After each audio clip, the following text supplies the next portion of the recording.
Tanghali mga ka-DJ. Ba't video? Bakit? Nagpa-vlog ako eh. Hi guys, nandito po kami sa Marikina City. Ngayon lang nakapag-vlog. Kaya po Vlog nga niya yan. Vlog mo yan? Kala ko ano?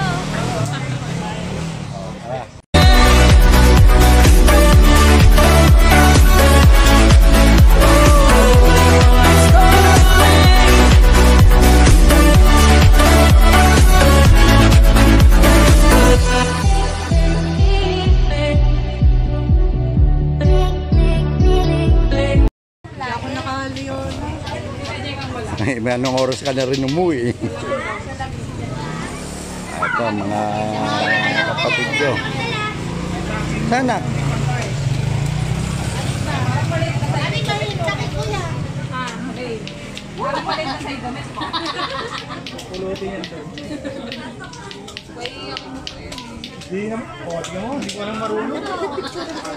Tapos mo. Doon sa Leo lang ano. Hindi kayo makakapit. Meron na nga doon. Daros na. Hoy, Rain!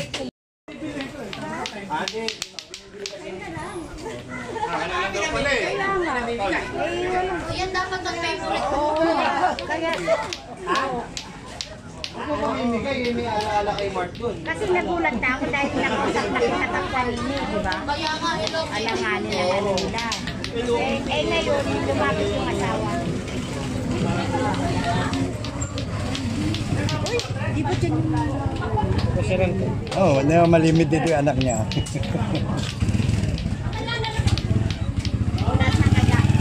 Lahat ng kagawan. Lahat ng kagawan.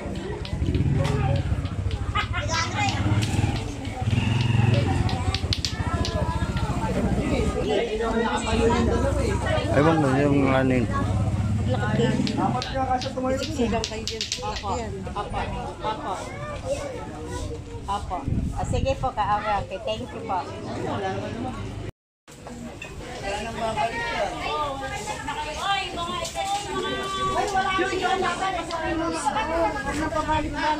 Oy, magsisakay na kayo. Wag na. Huwag na, bumalik. Kinukuha na nga yung ano. Ikuha mo na lang ako ng helmet sa loob.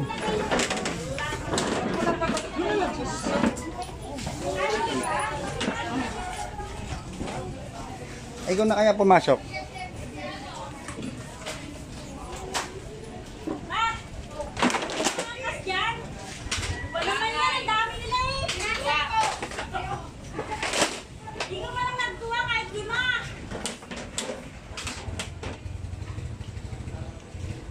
Tapos, didiretso na kayo pa uwi.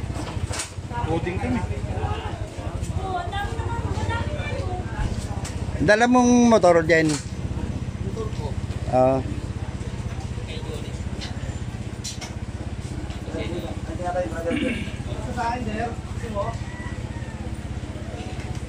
Ibigay mo kay Asil yung ano, helmet. Be, lang.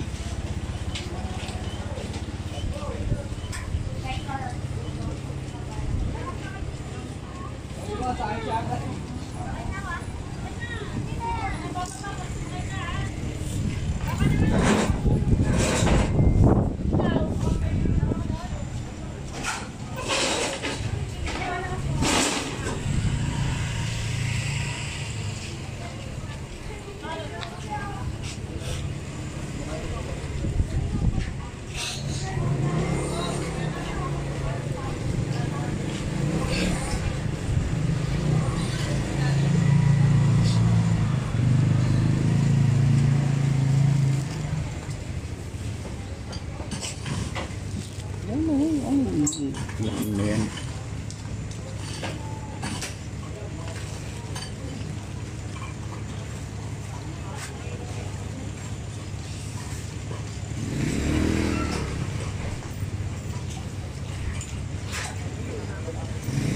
Oo, manong ka na dun sa sakyan.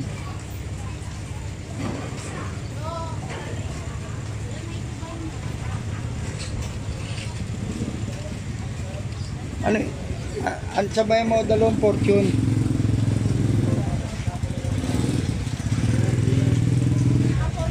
Dalawa.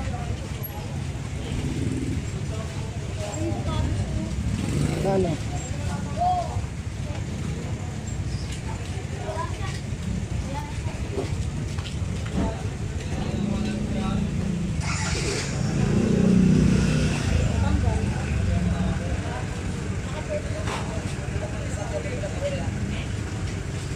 Uy, bilisan mo na.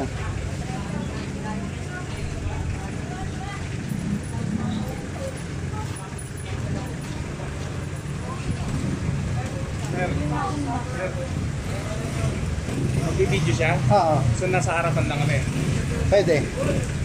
Ano lang pag dito? Hindi, sila kasi yung ano yung akagaya na. Hindi, ayun ang kinakausap ko. Saan yung way?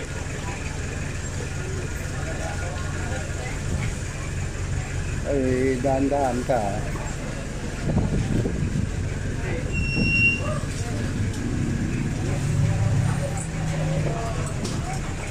Kuya.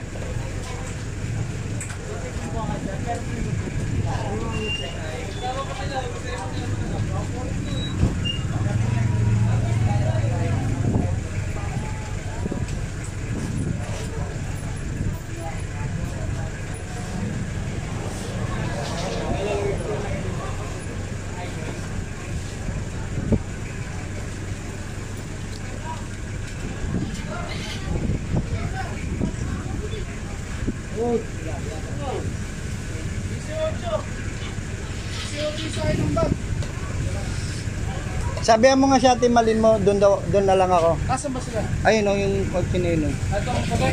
Oo. Hintayin ka mo ako. Ito nga lang? Ayan, yun. Oo.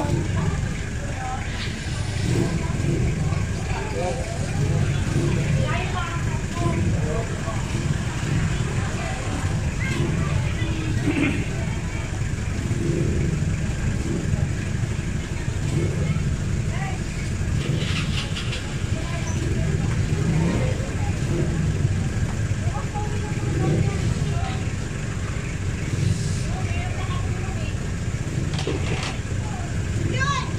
Maluwag pa sa barangay. Nasaan? Kahit 10 pa doon na tao. Nasaan? Andun sa bungad. Diyan, okay na. Ayan ka na. Tama rin. Oo. Kakapuno kayo sa barangay ko, kunti lang ang laman. Nasa Tama na, bungad. pagka-uwi siguro. Ay, gusto nila malamig eh.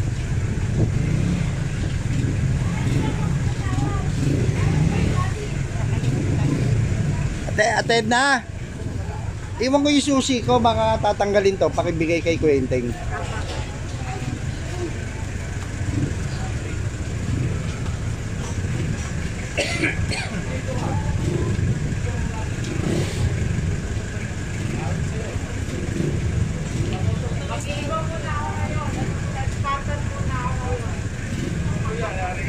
Asa yung grupo mo? Akala ko may... Wala nga, hindi na siya makakuha sa akin yun. Bukas, marami kayo. Hindi ko yung siketa na kakahulog.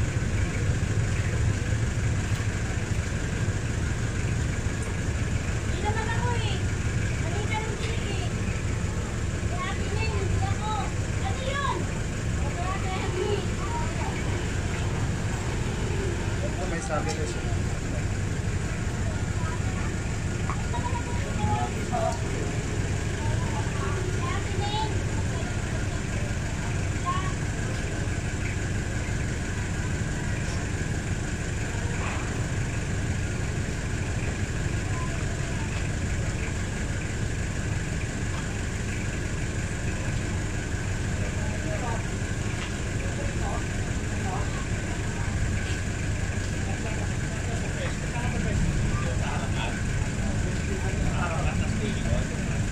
Sir, ikaw na kaya magangga sa kanya?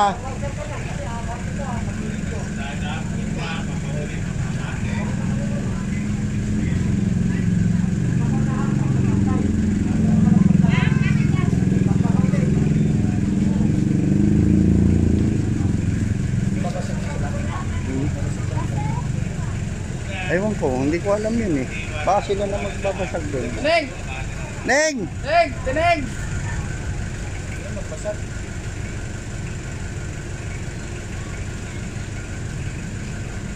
Sabi mo yung ano yung ba yung babasagin doon sa loob? Tanong ka na lang doon na. Pag wala, yung mukha ni Nining, basagin mo dyan. Meron ha?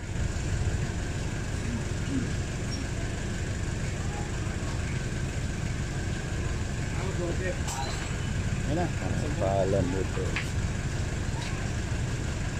Pogi, tabi ka dyan, Pogi. Oh, bata, dun.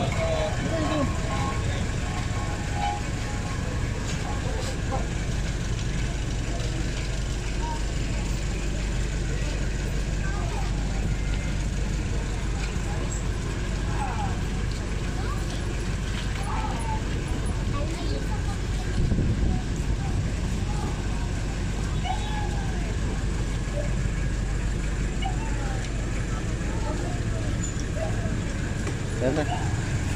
Mauna talaga yung mga nakamoto. Kaya bumuntot na tayo dyan.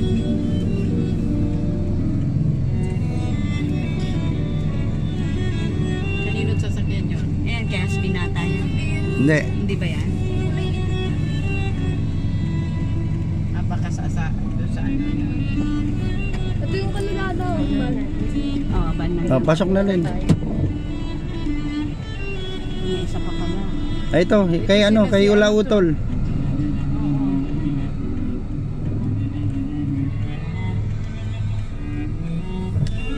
Meron pa May isa. isa pa pala.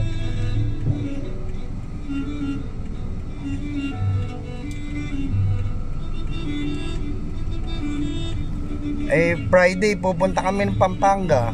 Bakit? Yung dun nga sa patay na biyanan naman ni ate. Kaya, grabe. Pag-uwi, may patay pa pala. Tanda na naman yun. Bawing-bawi na yun. Tubo na sa puhunan yun. May sasakyan naman. Ilang taon na yun? 83. May sasakyan naman si Boyet. Ay, si ano eh, di ba? Si Chiclet.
Holy Mary, Mother of God, pray for us sinners. All together, glory be to the Father, and to the Son, and to the Holy Spirit, as it was in the beginning, is now, and ever.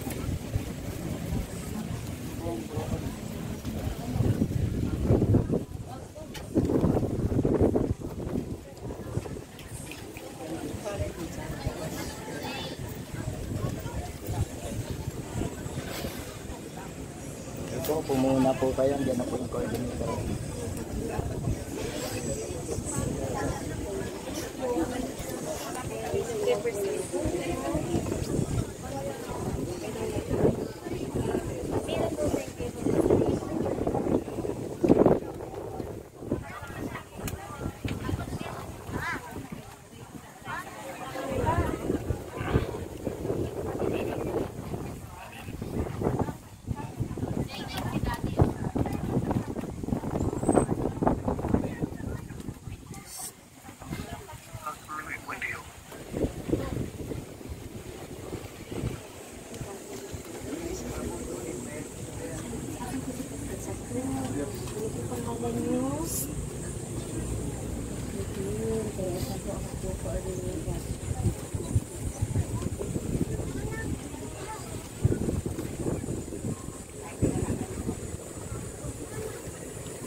Now changes not thy compassions, they fail.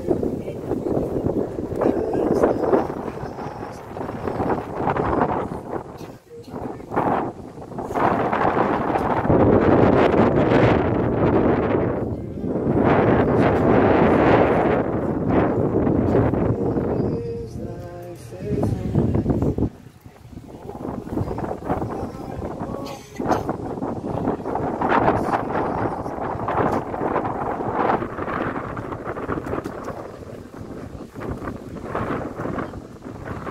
Isang magbalang hapon po sa inyo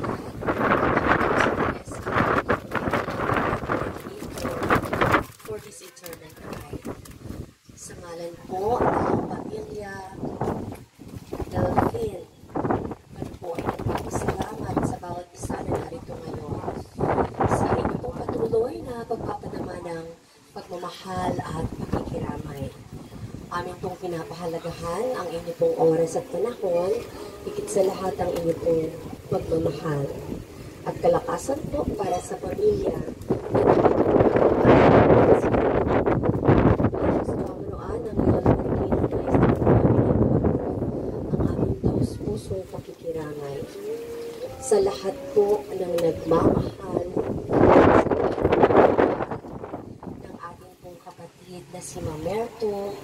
Manunangan Delphine Isela.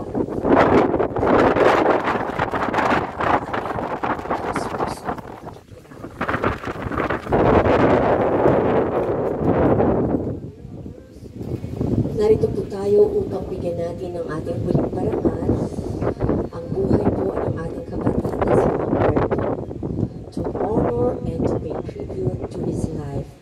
Simulan po natin ito sa pamamagitan po ng maikling gawain na pangungunahan po ng ating minamahal na Pastor June. Pastor June.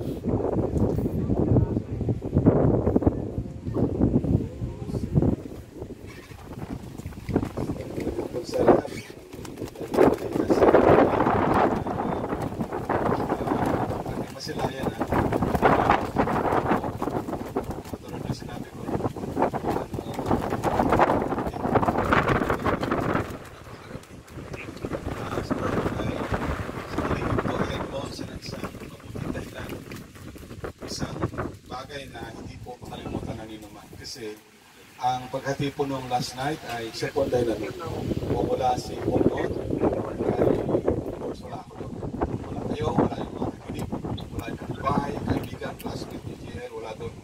So parang sabi ko nga siya yung parang missionary that night na dahil siya ay nagagather ng tao at nakahayag meron ng salita ng Diyos na nahayag.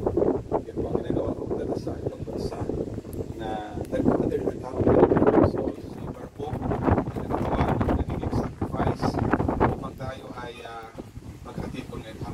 nais kong simulan sa salita ng Panginoon dito po sa aklat ng 1 Thessalonians chapter 4 verse 13. Sabi rito mga kapatid, ngunit hindi namin ibig na kayo'y di makaalam mga kapatid tungkol sa mga nangatutulog upang kayo'y huwag mga lumbay na gaya ng iba na walang pag-asa. Then next verse 14, sabi rito, sapagkat kung tayo'y nagsisampalataya na si Jesus ay namatay at nabuhay na maguli, ay gayon din naman ang mga namatay o natutulog kay Jesus ay dadalhin ng Diyos na kasama niya. And verse 15, sapagkat ito yung sinasabi namin sa inyo sa salita ng Panginoon, na tayong mga nangabubuhay na nangatitira hanggang sa pagparito ng Panginoon ay hindi tayo mga uuna sa anumang paraan sa nangatutulog yung namatay. Verse 16, sapagkat ang Panginoon din ang babang mula sa langit na may isang sigaw, may tinig ng arkanghel at may pakakak ng Diyos, at ang mga nangamatay kay Kristo ay unang mga bubuhay na maguli. So itong laki ng sementeryong ito, magkaroon to ng isang sabihin natin isang panoramic view, kasi nga lahat na sementeryo at that time ay mga buksan ang mga libingan. At ang mga namatay mga kapatid na naglilingkod, yung po naglilingkod sa ating Panginoon, regardless sa mga religion o sa last night, regardless sa mga religion meron tayo, sa araw na yun ay magsibangon sila kung sila po ay naglilingkod sa Panginoon. Okay? Ang scripture po nagbigay sa atin ng unawa na huwag tayong mga lumbay, kaya sa Panginoon, nais kong ipaalam sa inyo na huwag tayong mga lumbay dahil ito ay nahutulog lang sa ating kasulatan. And one day, gigisingin sila at ito yung sequence na mangyayari. Una, silang mga namamatay ay magsibangon. Nais kong malaman natin, meron pong dalawang pagbangon. Meron katawag na general resurrection. Pagkalahatan po yun, buong daigdig. Mayroon din isang resurrection na ito isang privado sa mga naglilingkod sa ating Panginoon. Hindi ko sinasabing sa mga ganun mga relihiyon, no? Sa mga taong naglilingkod sa ating Panginoon, sila ay babangon. Siguro kayo makapagbahay, nakita niyo si Bong sa kanyang buhay dyan sa area 1 ng Balubat. Pero ang kabutihan ng ginawa sa kanya ay ito ngayon. Siya ang dahilan mo bakit narito po tayo. Dito kwento ng barbero, ito po totoo. Kasi po, gagawin po talaga ng Panginoon ang kanyang pangako. Lala ko noon ng Panginoong Jesus ay nabayubay sa krus at inilibing. Pagdating noong Friday, mga kapatid, na siya po ay inilibing Friday. Nilibing siya noon, namatay siya noong Friday afternoon, siya po inilibing, ganap ng alas 3 ng hapon, ngayon ay mag-alas 3, eksakto, no? Biyernes lang yun. Sa Nuclear Lumindol, at nahapak ang tabing ng templo. At nung panahon na yun ay siya po ay nagkaroon ng malakas na uga. At ang sabi ng kasulatan, mga kapatid, ang mga libingan ay nangabuksan. At ang mga banal nagsibangon buhat sa libingan. At naghintay mula ng Friday, Saturday hanggang Sunday morning. Pagdating ng Sunday morning, nagsibangon ang lahat ng mga namatay na naglingkod sa ating Panginoon. Ulitin ko po, hindi po relihiyon ang pinag-usapan natin sa scripture na ito. Depende po sa inyo, kasi sabi ko last night, ang ating ginagawa araw-araw, that will set your destiny one day. Para kayo nag-aaral, ang destiny nyo naging professional kayo kasi pinagtyagaan yung pag-aaral. Ganun din ang buhay natin sa spiritual. Habang narito, tayo po ang nagsiset ng destiny sa ating mga sarili pagdating ng panahon. Kasi ang sabi ng kasulatan, mga kapatid, ating sundin. Sabi ko nga, kagabi, ito ang Biblia po ay tulad siya ng isang roadmap, para siyang Google, para siyang West, na kung saan gagay tayo, kung saan man tingin natin ay hinahid kayo sa inyo kanyang kinabilangan na relihiyon. Ulitin ko po, ang scripture po nagsasabi, kung ating tuktin ito, regardless whatever your religion is, gagay tayo nito, then one day, ito ang magsisit sa inyo. So sa araw na yon, magkaroon ng general, resurrection, pribadong resurrection para sa mga Kristo. At pagdating ng general resurrection, sa white throne judgment po ay magsibangon. So basahin ko po yung sequence nito. Una, magsibangon ang mga naglingkod sa ating Panginoon. Ngayong hapon ay alam ko naman, lahat tayo ay naglingkod sa Panginoon. Kayo po makapagsabi sa inyong mga sarili kong, ako kasama ako dyan, Pastor. Well, God bless you. Kasi po wala namang nais taong gaano magkasama. Wala pong taong nagsabi ako, pagdating ng panahon sa impyerno kayo punta. Wala po, lahat po ang ating mga desire ay makarating tayo roon. So ito yung sequence na mangyari. Sa araw na yun, the Lord Himself shall descend from heaven. Babang mula sa langit. Okay? Then mayroong shout, mayroong tinig, mayroong sigaw ng archangel, the voice of the archangel, and with the trump of God. Then, mabangon ang mga namatay. The dead in Christ shall rise first. Then we which are alive and remain, tayo mga namuhay, na natira. So, imagine natin, mga kapatid, may tanong sa akin Pastor, alam bang marami yung natira o yung magsibangon? Kasi ang word nag-namin remaining. So, marami siguro, baka marami namatay. Or marami ang bubuhay pa ng tayo ngayon. Pero ang scripture, tayo mga buhay pa, sasama sa kanila. At tayo po ay kukunin ng Panginoon. At tayo po ipapawirin, kukunin tayo rito, i-cook up tayo, at mamit natin ang ating Panginoon. Hindi ito kwentong barbero, ito po totoo. One day, para po ating maiwasan ang dakilang kapighatian sa mundong ito, dadalhin tayo ng Diyos sa isang muog. Isang lugar kung saan habang nagkaroon ng pribilehiyo sa mundong ito, kapighatian, grabe po ang kapighatian, at danasin ng tao na ang lindol na simula hindi pa didanas ng mundong ito. Sinabi ko ito, hindi ko para takutin. Wala pong halong intimidation ang sinasabi ko. It's in the scripture that one day we're gonna have a great earthquake. Sa atin ay pinaghandaan yung ating biguan. But one day, hindi yung biguan na yan. Meron isang biguan na binanggit sa Amerika na pati yung buong Los Angeles ay lalamunin, mga kapatid. Lalamunin ni St. Andreas Fault. Yung St. Andreas Fault, na pinakamalaking fault sa buong daigdig. Lalamunin yan kasi ang dami nag-prophecy niyan nung lugar na yan. At ngayon, ay unti-unti na siyang bumaba. Kasi nga, cantilever yung LA na yan. So, dalawang earthquake ang binanggit sa Biblia po. Isang earthquake na nagbukas, mga kapatid, ng libingan. At isang earthquake na magkaroon naman linggo ng umaga nung si Kristo ay bumangon buhat sa mga libingan. So, dalawang earthquake. Ito mga earthquake ngayon, mga kapatid, mga ano lang yan, precursor, mga pasiuna lang yan ng mga earthquake. Mayroong earthquake na pwedeng buksan ang mga libingan at magsibangon ang mga naglilingkod sa ating Panginoon. Sinasabi ko naglilingkod, hindi ko sinabi mga religyoso, hindi po. I'm not religious. Ako isang mananampalataya lang sa kasulatan. So, that day, the graves will open. Mabuksan. Then, many of the dead saints, mga taong namatay, na naglingkod sa ating Panginoon, babangon sila. Then tayo naman ng mga buhay. Sabi ni Pablo, sabihin ko sa inyo ang hiwaga. Itong katawang ito, na binubuo po ng 16 na elemento, 16 elements ng ating katawan. Binubuo ito ng 6 na elemento. Okay? Cosmic lights, potassium, calcium, 16 elements to. Ang hiwaga po nito, mga kapatid, ay paano tayong tumayo galing dyan sa alabok? Kasi po, mamaya ating i-commit itong katawang ito. Ito'y nagmula sa alabok, dumaan sa bahay bata, at sa araw ay lumakad. Gumawa ng kung ano man ang disenyo sa atin, sa ating buhay. Dito tayo, mga kapatid, ay dumating sa mundong ito na parang nagulat tayo sa disenyo natin. Mayroong disenyo po ang bawat sa atin, parang kahoy. Hindi po nagsikap ang punong santol na yan para maging santol.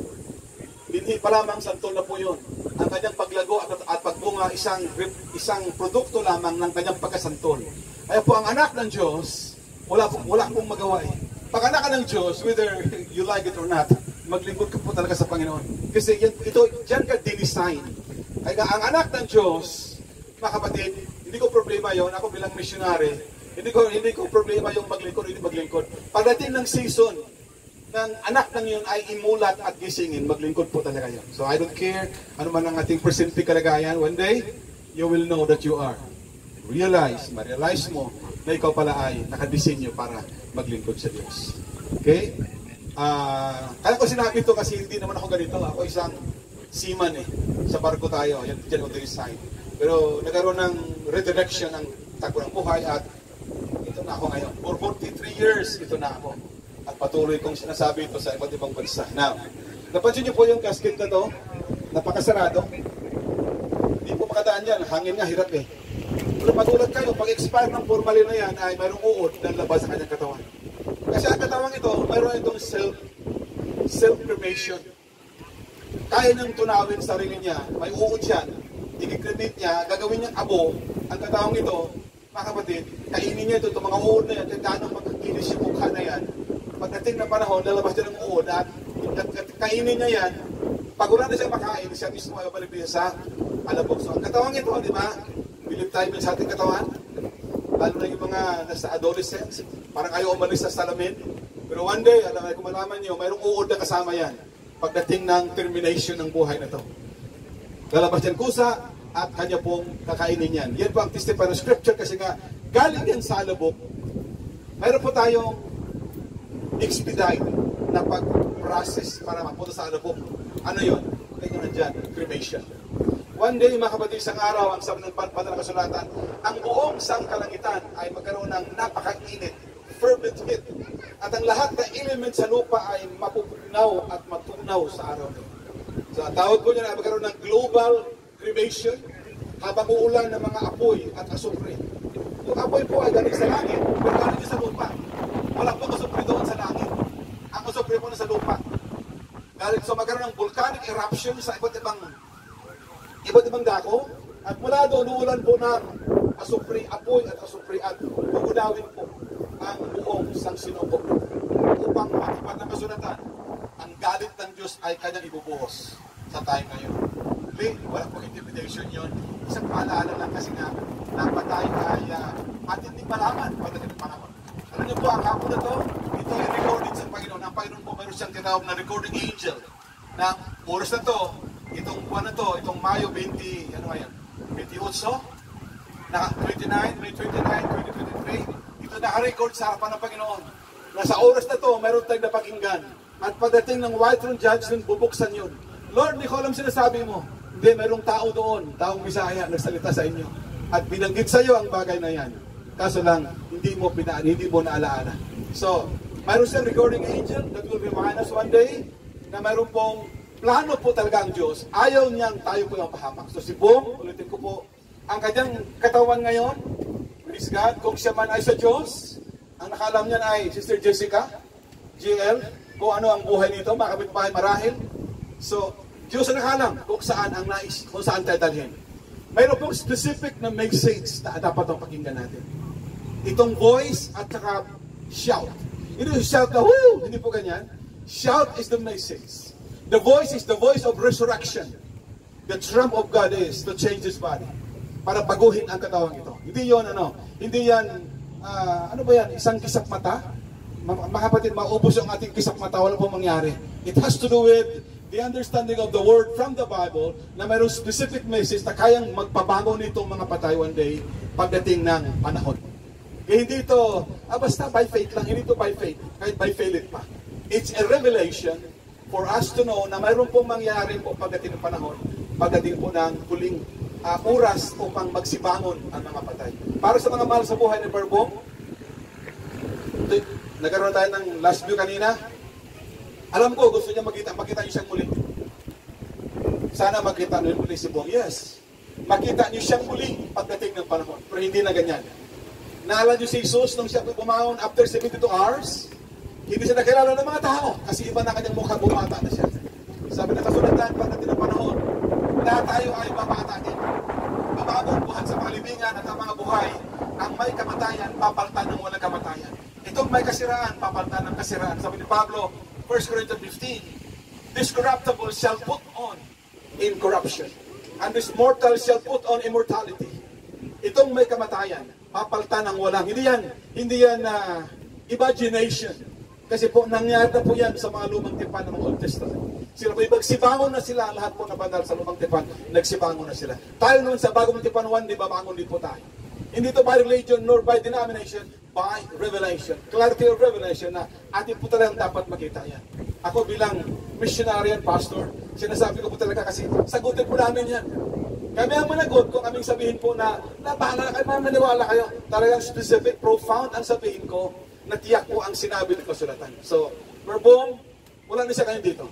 This is just, ito isang, ano lang yan, katawan na lang po ito. Flesh. At wala na si Bong dito. Okay, sabi ng iba, mayroon ng 40 days, 40 nights pa na paglagalan. No? Once ang tao yung matay, lilipat siya agad sa kanyang katawan. I said last night na mayroong katawan panlupa. Ito yon 16th element. Mayroong katawan pang impyerno at mayroong katawan pang langit. Celestial, Christial, at saka yung body para sa dagat-dagatang apoy. So, tayo pong lahat dito, kung magtatanong tayo marahil isa-isa, wala pong, ayaw po sa, wala pong isa rito magsabing, Pastor John, ako sa impyerno ako. Wala po. Kasi po, mahirap ang pumunta ng impyerno. Alam niyo ba yun? Mahirap po ang pagpupunta ng impyerno. Every time na mayroong taong gusto pumunta ng impyerno, hinaharangan niya ng Diyos. Mayroong haharang sa daan yan. At mayroong mag-share yan ng gospel. Ayaw niya, talagang naka-blockade sa route niyan, papagong hell. Okay? Hindi po basta-basta po. Pero madali lang kung ating gawin. I-reject nyo lang ang gospel and that will send you to hell. Pumatay kayo, magbisyo kayo, gawin nyo lahat ng kasamaan, hindi pa kami ang impyerno niyan. Kasi hindi pa alam ang scripture. But once you reject the gospel, the word of God, then that's it. Easily, the word that you have heard will send you to hell because you reject it. Again, wala pong hatong intimidation yan. Sinasabi ko to, that's in the scripture. Sabi ng Biblia, ang sino mang tumanggi sa kanya, ito ay magkaroon ng kapahamakan. Ang lahat naman nagsitanggap sa kanya, mga kapatid, ito rin ay may buhay na walang simula. Because the word eternal ay walang simula. Ito may simula ito, kaya nga 51 siya ngayon, 1971, 2023, yan lang ang sukatan niya. Tapos siya ngayon. Kaya, ngayong hapon, walang sino man sa atin makapagsabi, ay bukas pastor, buhay pa ako. Next week, next year, buhay pa ako. Wala po. Once you're finished, that's it. That's it. Tapos ka na sa mundo ng Diyos. So habang buhay pa tayo, malakas pa, kami mga senior, ako po 65 na eh. Kayo mga senior, ako mga sa araw ay anong oras na. At, so, bayad mo kasi sa bangay, still strong, malakas pa, at kaya pang ita sa kamay, kaya pang ihakbang. Let's do it. Gawin natin. Kasi kung bukas ay mahina na, wala na po tayo magawa. Wala na po. So, for me, to live is Christ, and to die is gain. That's what the scripture said. So, ulitin ko po, as I close, ay kung paano abutin ko lang. Si Bong one day, kung ang kanyang covenant, may covenant po tayo kung ang kanyang covenant, tipan niya ay babangon pagdating ng panahon. Well, that's the will of God. If not, wala po tayo. Walang sino mang taong maglagay, o dyan ka, dito ka. Merong 5 covenant sa scripture, walang sino magsabi dyan ka, dito, hindi ka dyan. Hindi po. Lahat po ay mayroon tayong pupuntahan one day. That's our covenant. Para nag-asawa yan, anday mong niligawan. Pero nandyan lang para sa tabi-tabi ang maging asawa. Ganon din ang covenant ng Panginoon. Kahit anong sikap natin, mga kapatid, ang Diyos nag-ordain na siya ng ating patunguhan. Okay? So, mainam na atin pong makita ang ating mga sarili habang tayo malakas pa. Mainam na atin makita ang ating destinasyon. Panoramic understanding na one day, nasa scripture mo, Panginoon, pupunta ako doon dahil sinunod ko ang iyong sinasabi. Yan po ang sinasabi ko. Habang tayo ay buhay at malakas pa. Naway pagpalain tayo ng Panginoon. At ang muli ito ay doon sa bago baba ay mayroon tayong konting 5 minutes prayer doon bago natin siya lubusan ng ihati doon. God bless you all. May the Lord bless you. At naway ibigay sa atin ng inspiration, something that can further, mag-isip tayo sa atin ng Panginoon. God bless you, sister. Maraming salamat po, Pastor June. At ngayon po, bago natin gawin ang huling sulya, which is our last and final tribute para po sa ating minamahal na kapatid, nais ko po sanang tumawag ng isa o dalawa na magbibigay po ng mensahe. Ako to.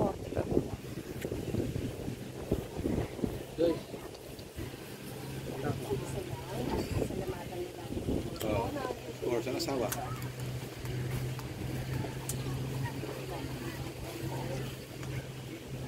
Magandang hapon po sa inyong lahat. Ako po si Mrs. Delphine. May bahay po ni Bong Delphine. Nais ko pong magpasalamat sa lahat ng makiramay. Sa mapoto ko sa financial, emotional, sa mga nag-vigil, sa mga nangyari. Nais ko po kayo pasalamatan lahat. Buong puso po kami papasalamat at naway patuloy niyo po rin kami sama sa prayer niyo sa pagtuloy-tuloy. May nangalakot naman namin sa pagkawala ng aming mahal na amang tahanan. Salamat po. Maraming salamat po, Mrs. Delphine. Po ang ay gagawin natin ang ating last and final tribute. Ito po yung huling sulya. At dahil po marami kayo na nagmamahal, gawin lang po natin at sikapin na maayos po ang gamoy ng huling sulya. Kung maaari po dito ang simula, po ang pagkakos po ang ating exit. Maaari po sa ating maunuli po sa pila para sa huling sulya ang mga kasamahan po ng ating minamahal na kapatid dito po sa Loyola, ang itinuturing ng pamilya, ang mga officers and members po ng KALO. And then, ang kanyang pong mga kapitbahay at kaibigan, pagkatapos po ang kanyang mga kamag-anak. Last and final unit po, ang members ng immediate family. Mag-ingat lamang po tayo sa ating pagkakaba. Maaari na po tayong pumila para po sa ating huling sulyap. Maraming salamat po.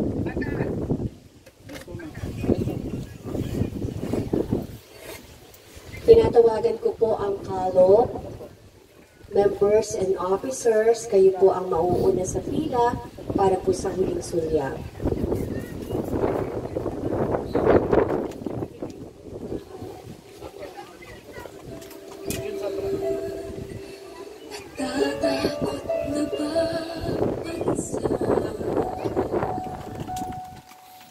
Jesus, ikaw ang kasagutan. Pag-asa ko'y sa'yo Bong po, bong. kapag nagugulong bihatan. Nagpabalot ng paghihinga sa iyong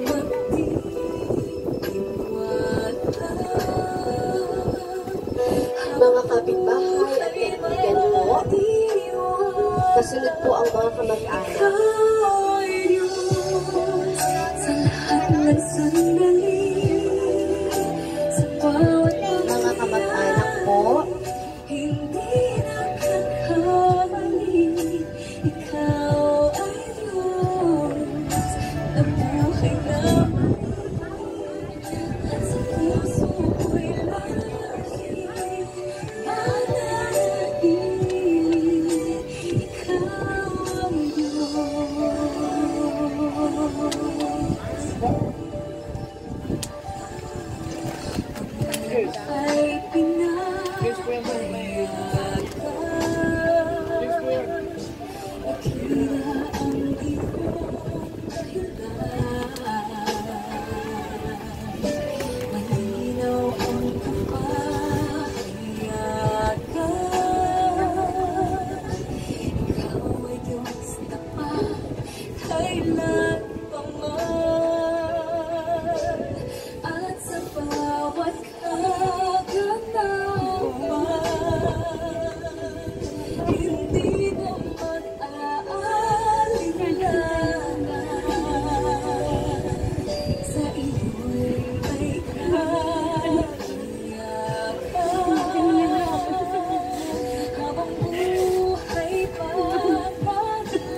kayo po, yung mga kapatid ko pa ito ang aking Sa bawat mangyayari, hindi nagkakamali. Ikaw ay Diyos, ang buhay na muli. At sa puso ko'y lagi mananatili. Ikaw ay Diyos, buong buhay ko'y ibibigay sa'yo. Imposible ay kaya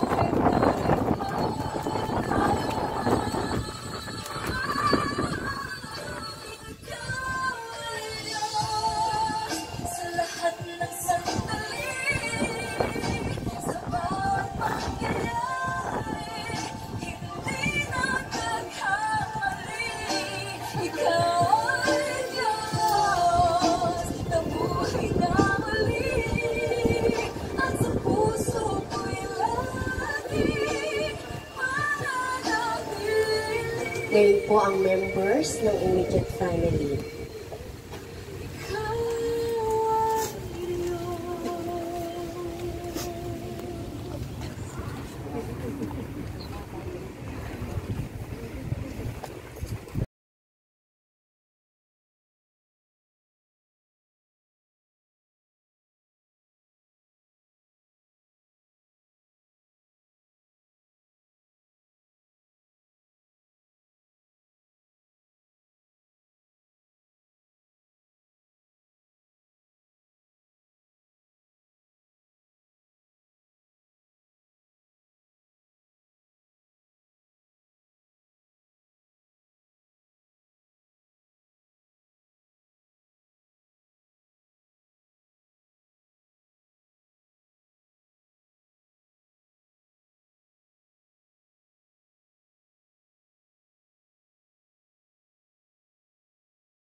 pa ang mga labi ng ating minamahal na kapatid, Mamerto Pinunangan Delphine II.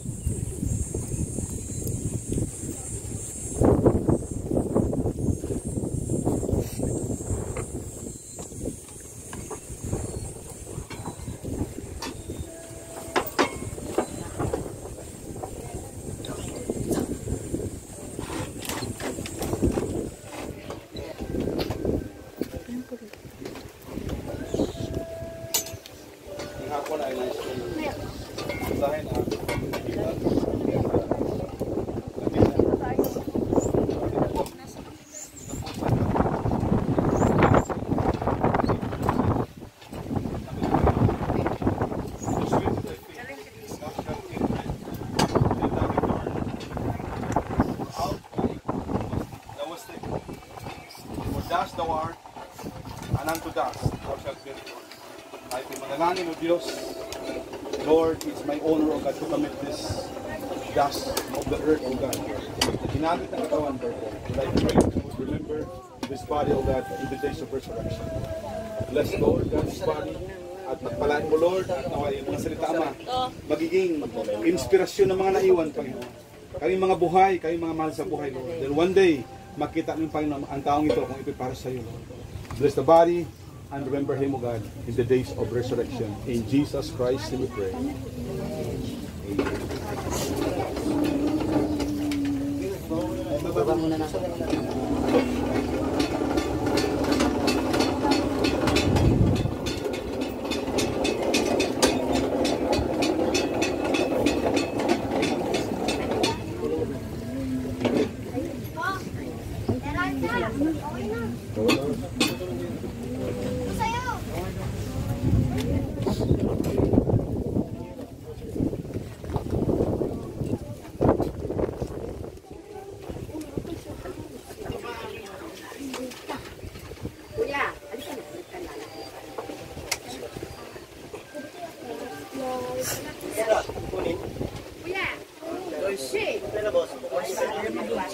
Pakikuha mo na rin. Joyce, kunin mo Joyce, tago mo yan. Joyce, yung ano, papadala kita. Ito. bigyan na natin. Kuting-kuting, ano yung... Cutter.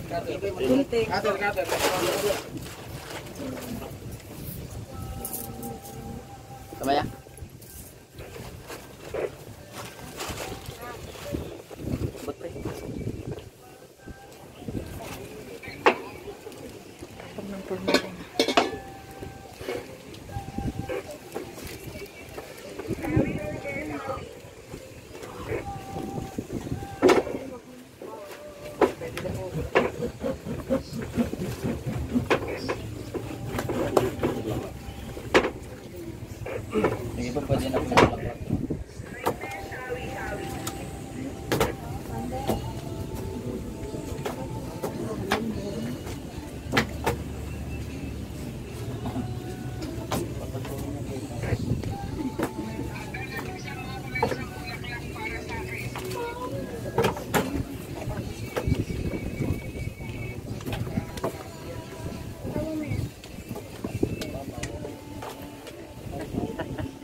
Ang dami ng tanong mo, sama ito.